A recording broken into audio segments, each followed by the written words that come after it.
महाकुंभ में पाप धुल जाएंगे तो बैकुंठ हाउस फुल हो जाएगा, नरक में कोई बचेगा नहीं। सांसद अफजाल अंसारी के महाकुंभ वाले बयान पर बवाल, बीजेपी ने बताया भड़काऊ। सपा सांसद अफजाल अंसारी की आपत्तिजनक टिप्पणी पर हुआ मुकदमा दर्ज। उत्तर प्रदेश के गाजीपुर से बाहुबली रहे मुख्तार अंसारी के भाई समाजवादी पार्टी के सांसद अफजाल अंसारी द्वारा महाकुंभ के लिए आपत्तिजनक टिप्पणी करने के आरोप में मुकदमा दर्ज किया गया है। वहीं इस पर अफजाल अंसारी ने कहा कि बुराई के खिलाफ जो आवाज उठाने की बात करता है उसे धमकी से कोई फर्क नहीं पड़ता है, बल्कि वो और निखरता है और ताकत मिलती है। उन्होंने शाहिदाबाद में दर्ज मुकदमे के सवाल पर कहा कि हम खुद को विश्वगुरु कहते हैं, लेकिन देश के पासपोर्ट का रैंकिंग विश्व में 85वें नंबर पर पहुंच गया है।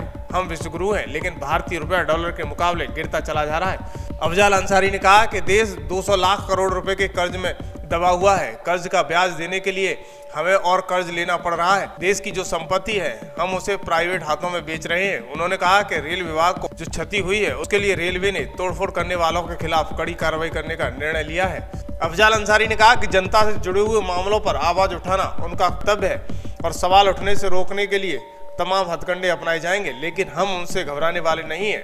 बुराई के खिलाफ जो आवाज उठाने की बात करता है उसे धमकी से कोई फर्क नहीं पड़ता, बल्कि इससे और निखरता है। बता दें कि पुलिस सूत्रों के मुताबिक सांसद के खिलाफ गुरुवार को जिले में शाहिदाबाद थाने में भारतीय न्याय संहिता की धारा 293 और 353 के तहत प्राथमिकता दर्ज की गई है। उन्होंने बताया कि विरोना थाना क्षेत्र के बधुपुरा गांव के रहने वाले देव प्रकाश ने शाहिदाबाद थाने में गुरुवार को प्रार्थना पत्र देकर आरोप लगाया कि शाहिदाबाद चौराहे पर 12 फरवरी को संत रविदास की जयंती पर आयोजित समारोह में सांसद अफजाल अंसारी ने कहा था कि महाकुंभ में नहाने से पाप धुल रहे हैं, लोगों के लिए वैकुंठ का रास्ता खुल रहा है, यानी नरक में अब कोई फर्क नहीं रहा है, स्वर्ग तो हाउसफुल हो गया है। सूत्रों के मुताबिक वादी ने यह शिकायत में कहा है कि अंसारी की इस टिप्पणी से हिंदुओं की भावना को आहत हुआ है।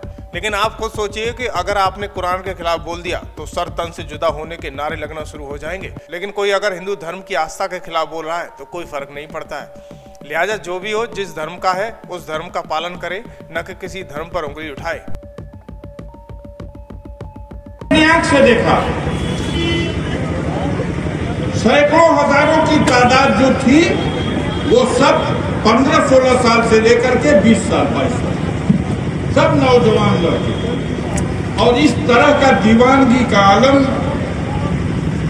ठीक है, कठिनाई हो रही है व्यवस्था में, कब इतनी ज्यादा संख्या हो गई है कि लोग अनुमान नहीं लगा पाए, और जो चले गए हैं उनको वापस नहीं पहुंचाया जा पा रहा। अफरा तफरी का माहौल है, गाड़ियों का रोड पर चलना दूभर हो गया।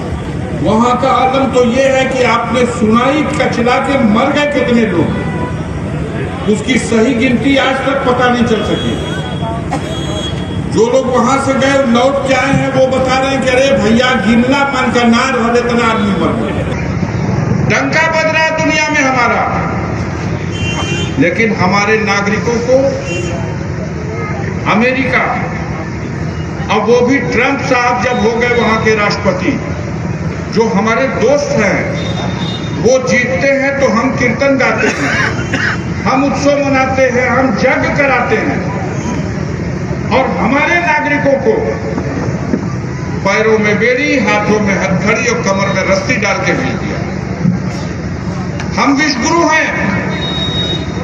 समस्या के समाधान के सवाल पर मत पूछना।